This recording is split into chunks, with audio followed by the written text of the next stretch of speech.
I never thought a Tuesday night in March would change everything. But there I was, standing outside Marcus's apartment door with a bag of his favorite Thai food and a six-pack of beer, wondering if I was crossing some invisible line I'd never even noticed before. My best friend had been radio silent for 3 days after Emma dumped him, and I couldn't stand the thought of him drowning in his own misery anymore. The hallway smelled like old carpet and someone's burnt dinner, typical for our building.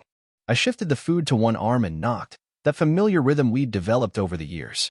3 quick taps, pause, 2 more. Our secret code from college that somehow stuck around even though we were 26 now and supposedly adults. Go away, Alex, came his muffled voice through the door.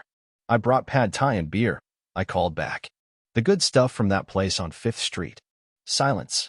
Then the sound of locks turning. The door opened just wide enough for me to see one bloodshot brown eye and a mess of dark hair that looked like he'd been running his fingers through it for days.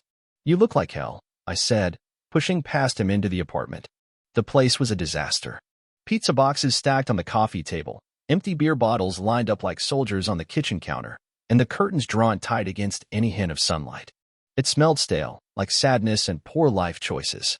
Thanks for the pep talk, Marcus muttered, closing the door behind me. He was wearing the same gray sweatshirt he'd had on when I saw him Sunday, and I was pretty sure those were the same jeans too. Comment below where you're listening from while I tell you how this night changed everything between us. I set the food on the only clear spot on his kitchen counter and turned to really look at him. Marcus had always been the put-together one between us. Even in college, when we were both disasters, he somehow managed to look like he had his life figured out. But now, with 3 days of stubble and hollow eyes, he looked broken in a way that made my chest tight. When's the last time you ate something that wasn't delivered? I asked, unpacking the containers. He shrugged, leaning against the doorframe like he needed it to hold him up. Food is food. That's not an answer. Sunday, maybe. I don't know. Time's been weird. I grabbed 2 plates from his cabinet, the blue ones his mom had given him when he moved out. They were chipped now, battle scars from years of bachelor living, but they were still his favorites. I'd helped him move those plates through 3 different apartments. Sit, I ordered, pointing to the couch. We're eating real food, and you're going to tell me what happened. I already told you what happened. Emma left. You told me she broke up with you. That's not the same thing as telling me what happened. Marcus sank into the couch cushions like he was melting into them. I'd known this couch longer than I'd known most people. We bought it together at a garage sale our senior year, split the $40 cost, and somehow he'd ended up with it after graduation. I'd spent countless nights on that couch, watching movies, playing video games, talking about everything and nothing until the sun came up. I handed him a plate loaded with pad thai and sat down next to him, close enough that our knees almost touched. The familiar weight of our friendship settled around us, comfortable and warm despite the circumstances. She said I was emotionally unavailable, Marcus said finally, twirling noodles around his fork without actually eating them. Said I never let her in, never really opened up. Did you? He looked at me then, really looked at me, and something flickered across his face that I couldn't quite read. I thought I did. I mean, I told her about work stuff, about my family, about you, about me. You know, friend stuff. The things we do, places we go. She always said I talked about you too much. There was something in his voice, a hesitation that made me pause mid-bite. Too much, how? Marcus set his plate down on the coffee table and leaned back into the couch. She said it was like I was already in a relationship and didn't have room for another one. The words hung in the air between us, heavy with implications I wasn't ready to examine. I'd never thought about our friendship that way, had I? We were close, sure. Closer than most guys, maybe. We texted throughout the day, had standing plans most weekends, knew each other's schedules better than our own. But that was just friendship. Really good friendship. That's ridiculous, I said, but my voice sounded weird even to me. We're friends. Best friends. There's nothing wrong with that. That's what I told her. Marcus ran his hands through his hair, making it stick up in new directions. But then she asked me when was the last time I canceled plans with you to spend time with her, and I couldn't answer. I thought about it, scrolling through recent memories. Had he ever canceled on me for Emma? I couldn't remember a single time in the 8 months they'd been together. If anything, I'd been the one suggesting we include her in our plans, trying to be the supportive friend. Maybe she was just jealous, I offered weakly. Maybe. Marcus picked up his beer and took a long pull. Or maybe she saw something I didn't want to see. Like what? He was quiet for so long I thought he wasn't going to answer. The apartment felt too small suddenly, too warm. I could hear the couple upstairs arguing about something, their voices muffled but angry through the thin walls. I don't know, he said finally. That's the problem. I keep thinking about what she said, about being emotionally unavailable and wondering if she was right. Like, why couldn't I open up to her the way I wanted to? Some people just aren't compatible that way. But I can talk to you about anything. The words came out fast, like he'd been holding them back. I mean, literally anything. You know more about me than anyone, including stuff I've never told anyone else. So why couldn't I do that with her? I didn't have an answer for that. I sat there, fork halfway to my mouth, trying to process what he was saying. It was true. We did talk about everything. Late-night conversations about fears and dreams, embarrassing stories from childhood, insecurities we'd never admit to anyone else. I knew Marcus was afraid of ending up like his dad, working a job he hated just to pay bills. I knew he still slept with a light on sometimes because of nightmares he'd had since his brother died in that car accident 5 years ago. I knew he cried during movies, but only when he thought no one was looking. And he knew all my secrets too. How I'd never felt like I fit in anywhere until I met him. How I worried I wasn't smart enough, successful enough, good enough for the life I wanted. How I sometimes felt lost in my own skin, like I was pretending to be someone I wasn't but couldn't figure out who I actually was supposed to be. Maybe it's different with friends, I said, but the words felt hollow. Is it, though? Marcus turned to face me fully, and I could see something desperate in his eyes.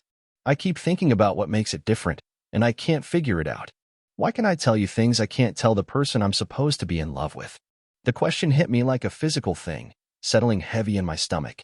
I set my plate down and really looked at him. This person who'd been my constant for 4 years, who knew me better than anyone, who I'd never really questioned my feelings about because questioning them felt dangerous. I don't know, I admitted. We sat in silence for a while, the weight of unspoken things filling the space between us. I found myself studying his face in a way I'd never let myself before. The way his eyes crinkled slightly at the corners even when he wasn't smiling. The small scar on his chin from when he fell off his bike as a kid. The way his mouth curved, soft and uncertain in the dim light from his single lamp. Can I ask you something? Marcus said suddenly. Always. Have you ever wondered why neither of us has ever had a relationship that really worked? The question caught me off guard. I thought about my dating history, a string of nice enough women who I'd liked but never quite connected with. Sarah, who said I was sweet but distant. Jessica, who complained I never seemed fully present. Kate, who broke up with me because she said it felt like I was holding something back. I guess I just haven't met the right person yet, I said. But what if the right person isn't who we think it is? Something in his voice made me look at him sharply. There was a vulnerability there, raw and scared, like he was standing on the edge of a cliff trying to decide whether to jump. What do you mean? Marcus was quiet for a long moment, staring down at his hands. When he looked up, his eyes were bright with unshed tears. Emma said something else before she left. She said she could tell I was in love with someone, but it wasn't her. And when I tried to argue, she asked me to tell her honestly that I'd never thought about what it would be like to be with you. The world seemed to tilt sideways. I felt like all the air had been sucked out of the room, like I was falling and flying at the same time. Because the truth was, I had thought about it. Not consciously, not in any way I'd ever let myself acknowledge, but in quiet moments when we were close, when he laughed at something I said, when he looked at me like I was the most important person in his world. Marcus, I started, but I didn't know how to finish. I couldn't tell her she was wrong, he continued, his voice barely above a whisper. I couldn't look her in the eye and say I'd never wondered what it would be like to kiss you, to wake up next to you, to be with you in every way that matters. My heart was pounding so hard I was sure he could hear it. This was Marcus, my best friend, the person I trusted more than anyone, and he was telling me things that changed everything I thought I knew about us, about myself. I've wondered too, I said, the words coming out before I could stop them. He looked at me then, really looked at me, and I saw hope and fear and something else, something that made my breath catch. We were sitting so close I could count his eyelashes, could see the pulse jumping in his throat. Really? I nodded, not trusting my voice. Because it was true. I had wondered. In the spaces between friendship and something more, in the moments when he smiled at me like I'd hung the moon, in the quiet hours when we sat together and everything felt perfect and complete. I never let myself think about it seriously, I said. I mean, you're my best friend. You're the most important person in my life. I couldn't risk losing that. But what if we didn't lose it? What if we gained something instead? The question hung between us, loaded with possibility and terror. I thought about all the women I'd dated, All the relationships that had felt like I was playing a role I didn't quite understand. I thought about the way I felt when I was with Marcus, like I could be completely myself without apology or explanation. I'm scared, I admitted. Me too. He reached out and took my hand, his fingers warm and familiar. But I'm more scared of pretending this isn't real. I looked down at our joined hands, at the way his thumb was tracing small circles on my skin. It was such a simple touch, but it sent electricity through my entire body. How had I never noticed that before? How had I convinced myself that the way I felt about Marcus was just friendship when it was so much more? What are we doing? I asked. I don't know, but I know I can't keep pretending I don't feel this way about you. I met his eyes and saw my own confusion and longing reflected back at me. This was uncharted territory, scary and exhilarating and completely terrifying. But it was also Marcus, and if there was anyone I trusted to navigate the unknown with, it was him. I don't know how to do this, I said. Neither do I. But maybe we can figure it out together. He was still holding my hand, and I found myself leaning closer without consciously deciding to. The space between us felt charged, electric with possibility. I could smell his cologne, faint after 3 days, but still there, still familiar and comforting, and now something else entirely. Alex, he said softly, and my name on his lips sounded different somehow, weighted with new meaning. Yeah, can I kiss you? The question should have shocked me, should have sent me running for the door. Instead, it felt like the most natural thing in the world. Like we'd been building toward this moment for 4 years without realizing it. Yes, I whispered. He leaned in slowly, giving me time to change my mind, to pull away, to go back to the safety of just friends. But I didn't want safety anymore. I wanted this, wanted him, wanted to know what it felt like to cross that line we'd been dancing around without knowing it. When his lips touched mine, it was like coming home and setting off fireworks at the same time. Soft and tentative at first, then deeper as I kissed him back, my free hand coming up to cup his face. He tasted like beer and possibility, like 4 years of friendship and the promise of something more. We broke apart after what felt like hours or maybe seconds, breathing hard, foreheads pressed together. His eyes were wide and dark, pupils dilated in the dim light. Wow, he breathed. Yeah, wow. We sat there for a moment, processing what had just happened. I felt like every nerve ending in my body was awake for the first time, like I'd been sleepwalking through my life until this moment. So, Marcus said, a small smile tugging at the corner of his mouth. That was different, I finished. Good different. I thought about it, about the way my heart was still racing, about how right it had felt to kiss him, about how I wanted to do it again immediately. Really good different, I said. His smile widened, and I felt something loosen in my chest that I hadn't even realized was tight. This was still Marcus, still my best friend, still the person who knew me better than anyone. But now he was also something more, something I was just beginning to understand. I should probably tell you, he said, his thumb still tracing patterns on my hand. I've been thinking about this for a while. Not just since Emma left. Before that. How long before?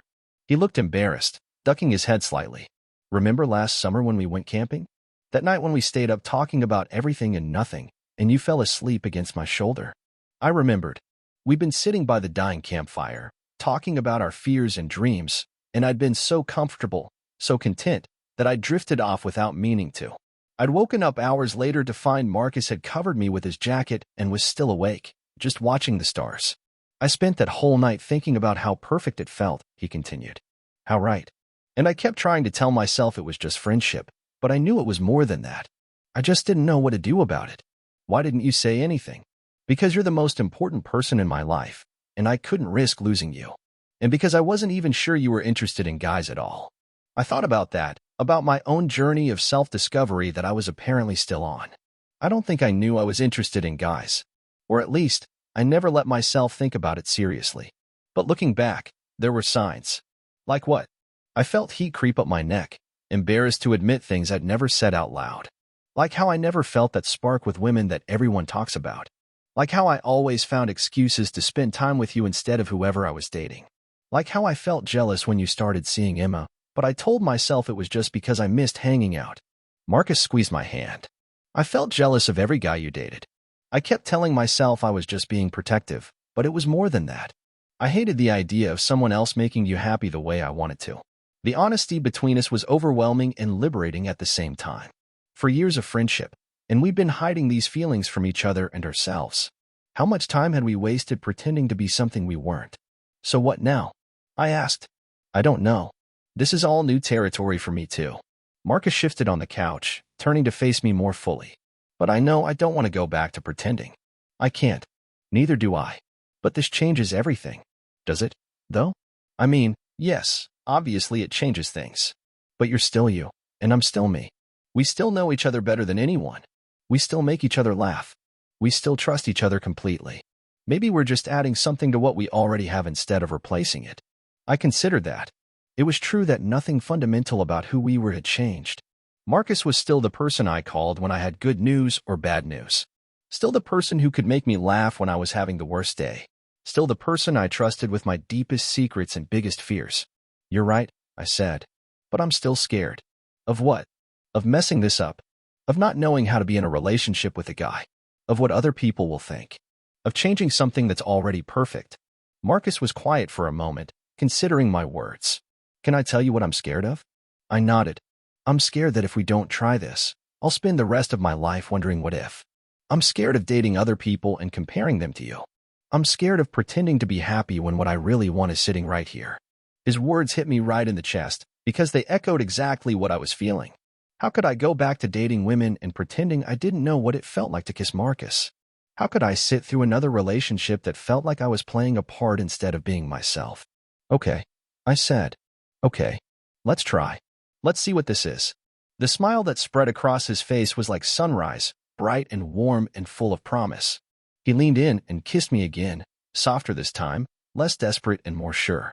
I kissed him back and tried to memorize the moment, the way he tasted, the way his hand felt in mine, the way my heart seemed to expand in my chest. When we broke apart, I rested my head against his shoulder, breathing in the familiar scent of him. It felt natural, like we'd been doing this for years instead of minutes. Can I ask you something else? Marcus said, his voice rumbling in his chest. Will you stay tonight? Not for anything, just... I don't want to be alone. And I don't want this to end yet. I lifted my head to look at him. There was vulnerability in his request, a need that went beyond the physical. He'd been alone for 3 days, drowning in his own thoughts, and now everything had changed between us. Of course, he didn't want to be alone. Of course, I said. But I should probably go home and get some clothes. You can borrow mine. You've done it before. That was true. I'd crashed here plenty of times over the years, wearing his t-shirts and sweatpants when I was too drunk or too tired to make it home. But this felt different, more intimate somehow. Okay, I agreed. We cleaned up the dinner dishes together, moving around each other in his small kitchen with practiced ease. It was such a normal, domestic thing, but I found myself hyper-aware of every accidental touch, every moment when he passed behind me and his hand brushed my back. This is weird, I said as I loaded plates into the dishwasher. Bad weird or good weird? I thought about it. Good weird. Like, everything's the same but different. Does that make sense? Perfect sense. Marcus closed the dishwasher and turned to lean against the counter. I keep expecting to feel more different, but mostly I just feel like myself. Like this is who I was supposed to be all along. Yeah, like I've been wearing clothes that didn't quite fit, and now I can finally breathe properly. He smiled at that. Exactly. We moved to the couch, and Marcus put on a movie, some action thing we'd both seen a dozen times. But I wasn't really watching. I was too busy processing everything that had happened, everything that was still happening. Marcus had his arm around me, and I was curled against his side, and it felt so natural I couldn't believe we'd never done this before. Marcus. Yeah, are you sure about this? About us? Because once we do this, once we really try, there's no going back to just friends. He was quiet for a long moment, his fingers playing with my hair. I've been thinking about that, and I think maybe we were never just friends. Maybe we were always something more, and we just didn't have the words for it. I thought about our friendship, about all the ways it had been different from my friendships with other people. The intensity, the intimacy, the way we'd always been each other's first choice for everything. Maybe he was right. Maybe we'd been in love for years without realizing it. I love you, Marcus said suddenly, quietly. Not just as a friend. I'm in love with you, Alex. I think I've been for a long time. My breath caught. Those words, said with such simple honesty, hit me like a physical thing. Because I knew, with sudden crystal clarity, that I loved him too. Not just as a friend, not just as someone I cared about, but completely and utterly and with every part of myself. I love you too, I said, the words feeling both foreign and familiar on my tongue. I'm in love with you too. He tightened his arms around me, and I felt him press a kiss to the top of my head. We sat there in the flickering light of the TV, holding each other and processing the magnitude of what we just admitted. "So we're really doing this," Marcus said after a while. "We're really doing this. Any regrets?" I thought about it honestly. Was I scared? Absolutely. Was this going to complicate everything? Probably. But did I regret it? None, I said. You. None. The movie played on, but neither of us was watching. We were too busy existing in this new space we'd created, this place where we could be honest about what we felt, where we could touch each other without pretending it didn't mean anything. "I should call in sick tomorrow," Marcus said eventually. "Why?" "Because I haven't slept in 3 days, and now I'm too wired to sleep tonight. Plus, I want to spend time with my boyfriend without worrying about work." The word boyfriend sent a thrill through me that I wasn't expecting. Was that what we were now? It felt too small somehow, too simple for what we meant to each other. But it was also perfect, because it meant Marcus was mine in a way he'd never been before. "Boyfriend?" I repeated, testing the word. "Is that okay? I mean, I know we just figured this out, but—" "It's perfect," I interrupted. "I like the sound of it." Marcus smiled and kissed me again, slow and sweet and full of promise. I could get used to this, I thought. I could get very used to being able to kiss him whenever I wanted. We ended up talking until nearly 3 in the morning, curled up together on the couch, sharing stories and fears and dreams like we always had, but with a new layer of intimacy that made everything feel different. Marcus told me about the moment he first realized he might be attracted to men, a confusing encounter in college that he'd buried and never talked about. I told him about my own moments of confusion, the times I'd found myself looking at men and wondering what it meant. "I think I've been lying to myself for a long time," I admitted as we finally made our way to his bedroom. "We both have. But we don't have to anymore."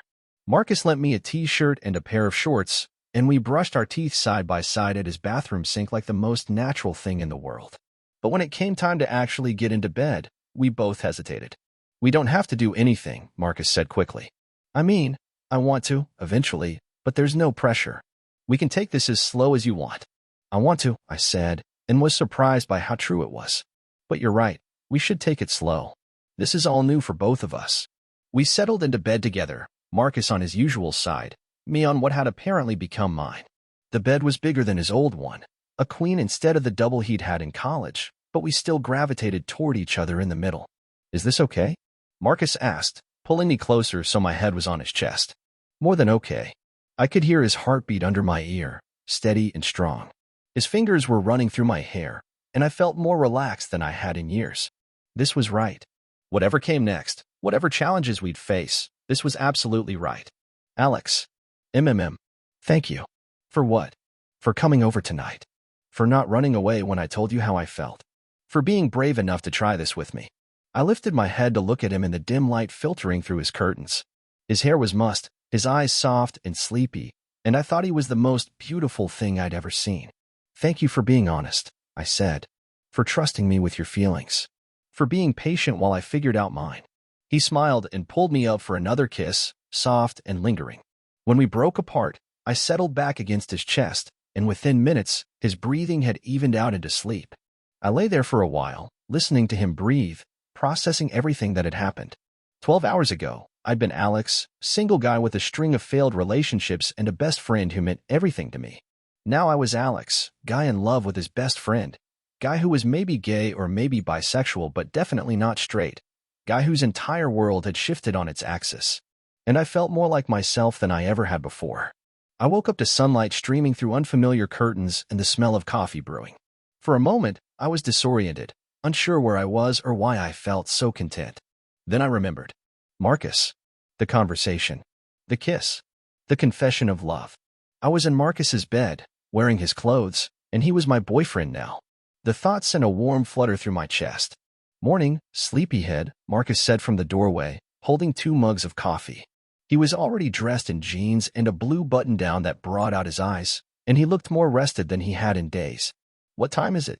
I asked, sitting up and accepting the coffee gratefully. "Almost 10. I called in sick like I said I would. Figured we could use a day to figure things out." I sipped the coffee, perfect as always. Marcus had memorized how I liked it years ago, 2 sugars and just enough cream to turn it light brown. It was such a small thing, but it represented so much about how well he knew me. Any second thoughts? I asked, studying his face for signs of regret or uncertainty. None. You. None. He sat on the edge of the bed, close enough that our knees touched. I've been thinking, though, about what this means, practically speaking. Like what? Like, do we tell people? Do we keep it quiet for a while? How do we handle work, family, friends? I hadn't thought that far ahead yet, but he was right to bring it up. This wasn't just about us anymore. Coming out as gay or bisexual, being in a relationship with my male best friend, it would affect every aspect of my life. I don't know, I admit it. I mean, I want to tell people eventually. I don't want to hide this. But maybe we should take some time to figure out what we are before we start explaining it to everyone else. That makes sense. Though I think some people might not be that surprised. What do you mean? Marcus smiled, a little embarrassed. My sister asked me once if we were dating. This was like 2 years ago. When I said no, she said she was surprised because we acted like a couple. I thought about that. Had we acted like a couple? Looking back, maybe we had. The constant texting, the way we prioritized each other, the intimacy of our friendship. Maybe the signs had been there all along, and we'd just been too scared or oblivious to see them. What did you tell her? That we were just friends. But she gave me this look, like she didn't believe me. My mom asked me something similar once. She said she'd never seen me as happy as I was when I talked about you. We sat in comfortable silence for a moment, processing the idea that other people had seen what we'd been blind to. It was both embarrassing and reassuring. Embarrassing that we'd been so clueless about our own feelings, but reassuring that what we felt was real enough for others to notice. So what do we do today? I asked. Whatever we want. We could stay in, order food, watch movies. We could go out, do normal couple things. We could talk more about what this means. Or we could just exist and see what feels right. The freedom of it was overwhelming.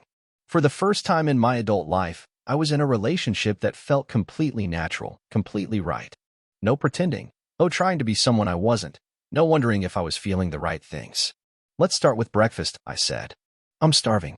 We made breakfast together, pancakes and bacon, moving around each other in the kitchen with an ease that came from years of friendship but felt new because of the casual touches, the quick kisses, the way Marcus would rest his hand on my back when he passed behind me. This is nice, I said as we sat down to eat. What, breakfast? This. Us. Being able to touch you without overthinking it. Marcus smiled and reached across the table to take my hand. I know what you mean. I keep expecting it to feel weird, but it just feels right. We spent the morning talking about everything and nothing, the same way we always had, but with a new layer of intimacy that made even mundane conversations feel special. Marcus told me about his plans for redecorating his apartment, and I found myself thinking about how I might fit into those plans. I mentioned a work project I was excited about, and he listened with the same attention he always had. But now there was something more in his eyes, a pride and affection that was specifically romantic. Around noon, we decided to go for a walk. It was one of those perfect spring days, warm but not hot, with a breeze that carried the scent of blooming trees. We walked through the park near Marcus's apartment, the same route we'd taken dozens of times before, but everything felt different now. Can I hold your hand? Marcus asked as we reached a less crowded section of the path. The question sent a nervous thrill through me. Holding hands in public felt like a big step, a visible declaration of what we were to each other. But when I looked at Marcus, saw the hope and vulnerability in his eyes, I knew I wanted that declaration. Yes, I said. His fingers laced through mine, warm and sure, and we continued walking. I was hyper-aware of every person we passed, wondering if they were looking at us, if they cared, if they could tell this was new for me. But gradually, I relaxed. Most people were absorbed in their own lives, their own conversations, their own problems. And the ones who did notice us just saw two people in love, which was exactly what we were. How does it feel? Marcus asked softly. Scary. Good. Right. I squeezed his hand. How about you? Like I've been holding my breath for years and can finally exhale. We found a bench overlooking the pond and sat down, still holding hands. There were ducks swimming in lazy circles, and a few kids throwing bread despite the signs asking people not to feed the wildlife. It was peaceful, normal, perfect. I've been thinking about what you said last night, I said. About how maybe we were never just friends. Yeah, I think you're right. I think I've been in love with you for a long time, I just didn't know what to call it. Or I was too scared to call it what it was. Marcus turned to look at me, his eyes soft and serious. What changed? What made you ready to call it what it is?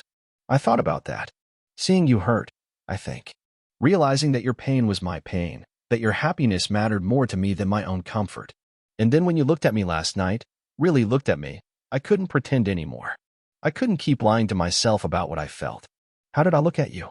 Like I was everything you'd ever wanted. Like you were seeing me for the first time and recognizing something you'd been searching for your whole life. Marcus was quiet for a long moment, his thumb tracing patterns on the back of my hand. That's exactly how I felt. Like I was finally seeing you clearly, and you were perfect. I'm not perfect. You are to me. The simple honesty of it took my breath away. I'd never had anyone look at me the way Marcus did, like I was precious and wonderful and exactly what they needed. It was overwhelming and humbling and absolutely terrifying.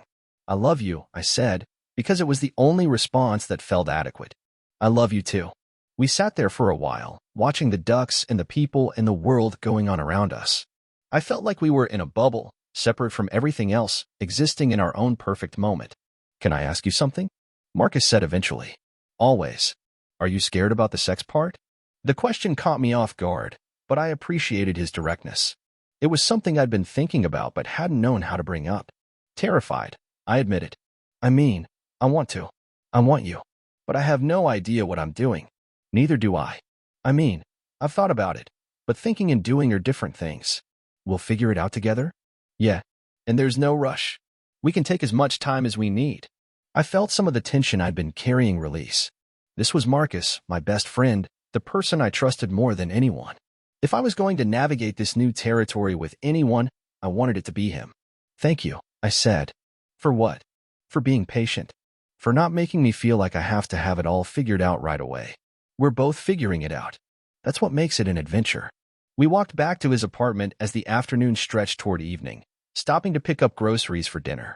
It was such a normal, domestic thing, but I found myself imagining doing this regularly, building a life together, being partners in all the small, everyday ways that mattered. What are you thinking about? Marcus asked as we waited in line at the checkout. Just this. Us. What it might be like if we really do this long term. And it feels right. Scary, but right. He smiled and kissed my cheek, a casual gesture of affection that sent warmth spreading through my chest. The cashier, a teenage girl with purple hair, smiled at us approvingly. You two are cute together, she said as she rang up our items. Thank you, Marcus said, and I felt a flush of pride at being seen as a couple, at being recognized as belonging to each other. We made dinner together, pasta with the sauce Marcus's grandmother had taught him to make. I'd eaten it dozens of times before, but somehow it tasted better tonight, richer and more complex. Maybe it was because I was paying attention to every sensation, or maybe it was because sharing a meal with someone you love makes everything taste better. I should probably go home tonight, I said as we cleaned up the dishes. Get some clean clothes, check my mail, make sure my plants aren't dead. Okay, Marcus said, but I could hear the disappointment in his voice. I could come back tomorrow, though. If you want. I want. I definitely want. The eagerness in his voice made me smile. It's a date, then. Our first official date. Actually, wasn't tonight our first date? Dinner? Meaningful conversation? Romance? You're right. Tomorrow will be our second date. The idea that we were dating, that we had a future full of dates and shared meals and lazy Sunday mornings, filled me with a happiness so intense it was almost overwhelming. I gathered my things, putting on the clothes I'd worn over the night before. They felt strange now, like artifacts from a previous life. Had it really been less than 24 hours since I'd knocked on Marcus's door with Thai food and no idea that everything was about to change? I'll walk you to your car, Marcus said. We took the elevator down together, standing close but not touching, both of us aware that we were transitioning back to the public world where our relationship was still new and uncertain. When we reached my car, Marcus pulled me into a hug that lasted longer than our usual goodbye hugs, longer and tighter and more meaningful. Thank you, he said against my ear. For everything. For coming over, for listening, for being brave enough to try this with me. Thank you for trusting me with your heart. We pulled apart, and Marcus cupped my face in his hands, studying me like he was memorizing my features. I'll see you tomorrow, he said. You'll see me tomorrow. He kissed me then, soft and sweet and full of promise. When we broke apart, I felt like I was glowing from the inside out. I drove home in a daze, my mind replaying every moment of the last 24 hours. My apartment felt strange when I walked in, too quiet, too empty after the warmth and intimacy of Marcus's place. I wandered through the rooms, seeing them with new eyes. Would Marcus like it here? Would he want to spend time here? Or would we always gravitate toward his place? I called my sister that night, not to tell her about Marcus yet, but just to hear a familiar voice. We talked about work and family and her kids, normal sibling conversation that felt surreal after everything that had happened. You sound different, she said as we were wrapping up the call. Different how? Happier. Lighter. Did something good happen? I smiled, thinking about Marcus and the way he looked at me when he said he loved me. Yeah, something really good happened. Well, whatever it is, I'm glad. You deserve to be happy, Alex. After we hung up, I sat on my couch and tried to process everything that had changed. 24 hours ago, I thought I knew who I was, what I wanted, where my life was going. Now I was in love with my best friend, questioning everything I thought I knew about my sexuality, and happier than I'd ever been. It was terrifying and exhilarating and absolutely perfect. I went to bed that night with my phone next to my pillow, and Marcus and I texted until nearly midnight, the same way we always had, but with new layers of meaning in every message. Good night, boyfriend, he texted finally. Good night, boyfriend, I texted back.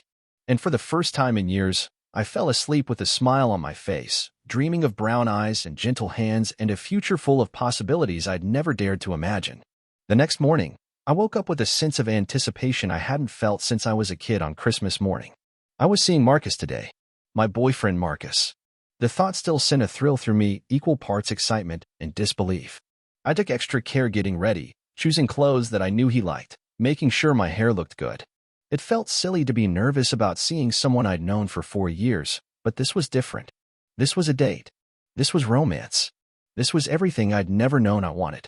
I stopped at the coffee shop near his apartment, the one where we'd spent countless hours studying in college, and picked up 2 lattes and a bag of the blueberry muffins he loved. When I knocked on his door, using our old rhythm, my heart was pounding like I was 16 again. Hey, he said when he opened the door, and his smile was like sunshine. Pay yourself.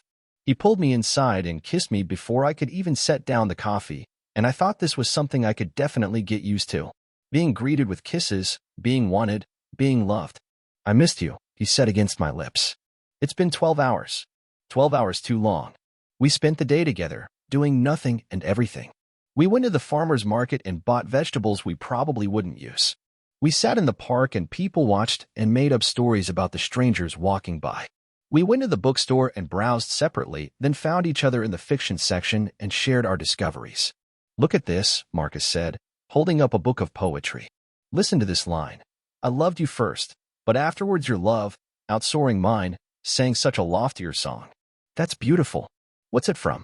Christina Rossetti. It made me think of us, how we loved each other as friends first, and now it's something bigger. I took the book from him and read the poem, struck by how perfectly it captured what I was feeling. We'd loved each other for years, but this new love was different, deeper, more complete. We should buy it, I said. Really? Really? Our first purchase as a couple. Marcus's smile was radiant.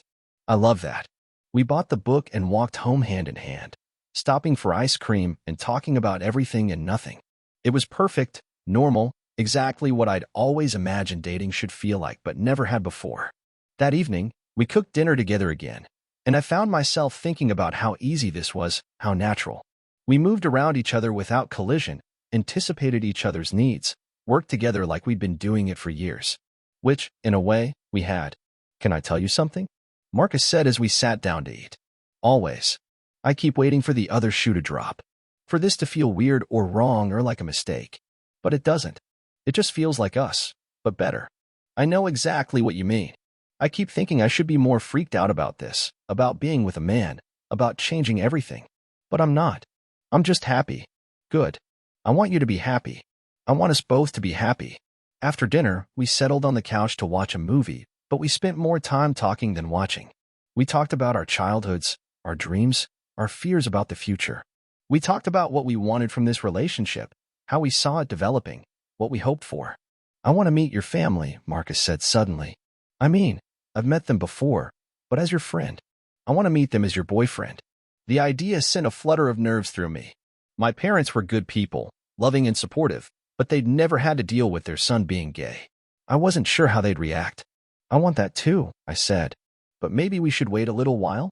Give ourselves time to figure out what we are before we start explaining it to other people. Of course. Whenever you're ready. What about your family? Marcus smiled. My sister's going to say she told me so. My parents will probably be surprised but happy. They love you already, so I don't think it'll be a big adjustment. I hoped he was right. The idea of losing the people who'd become like a second family to me was terrifying. We'll figure it out, Marcus said, reading my expression. All of it. Together. As the evening wore on, we found ourselves getting closer on the couch, touching more, kissing more. The kisses grew longer, deeper, more heated. I could feel the tension building between us, the want and need and desire that we'd been keeping carefully controlled. Alex, Marcus said softly, his forehead pressed against mine. Yeah, I want you. I want to be with you. But only if you're ready. I looked into his eyes, saw the love and desire and patience there. I was scared. Yes. This was uncharted territory for both of us. But I was also ready. I wanted him too. Wanted to know what it felt like to be with him completely. I'm ready, I said. He kissed me then, slow and deep and full of promise. When we broke apart, he took my hand and led me to his bedroom, the same room where I'd slept the night before, but everything felt different now. What happened next was gentle and patient and beautiful. Marcus took his time, made sure I was comfortable, checked in with me constantly. It was nothing like the frantic, disconnected encounters I'd had before. This was making love, real and true and overwhelming in the best possible way. Afterward, we lay tangled together in his sheets, breathing hard and grinning like idiots. Well, I said. Yeah, well, that was perfect, Marcus finished. That was perfect. I curled against his side, my head on his chest, listening to his heartbeat slow back to normal. I felt complete in a way I'd never experienced before, like I'd been missing a piece of myself and had finally found it. I love you, I said, the words coming easier now. I love you too. So much. We talked quietly in the darkness, sharing thoughts and feelings and promises for the future. I told him how right this felt, how I'd never experienced anything like what we just shared. He told me how long he'd dreamed of this moment, how it was better than anything he'd imagined. So what happens now? I asked as we started to drift toward sleep. Now we build a life together. Now we figure out what forever looks like. Forever. Marcus turned to look at me, his eyes serious in the dim light. If you want it. I know it's early. I know we just figured this out, but I can't imagine wanting anyone else. I can't imagine being this happy with anyone else. The word forever should have scared me. A week ago, it would have sent me running. But now, with Marcus, it felt like a promise I wanted to make. I want it, I said. I want forever with you. He kissed me then, soft and sweet and full of love, and I knew that whatever came next, whatever challenges we'd face them together. We'd built something beautiful from the foundation of our friendship, something real and lasting and true. As I drifted off to sleep in Marcus's arms, I thought about how I'd come here to cheer him up after his breakup, and instead, I'd found my future. I'd found love in the most unexpected place, with the most perfect person at exactly the right moment. Sometimes the best things in life come disguised as something else entirely. Sometimes love is hiding in plain sight, waiting for the moment when you're brave enough to see it clearly. Sometimes the person you're meant to be with has been there all along, and all it takes is one honest conversation, one vulnerable moment, one perfect look to change everything. I was just trying to cheer him up after his breakup. Then he looked at me like that, and suddenly I understood what love was supposed to feel like. Suddenly I knew who I was supposed to be. Suddenly everything made perfect, beautiful sense.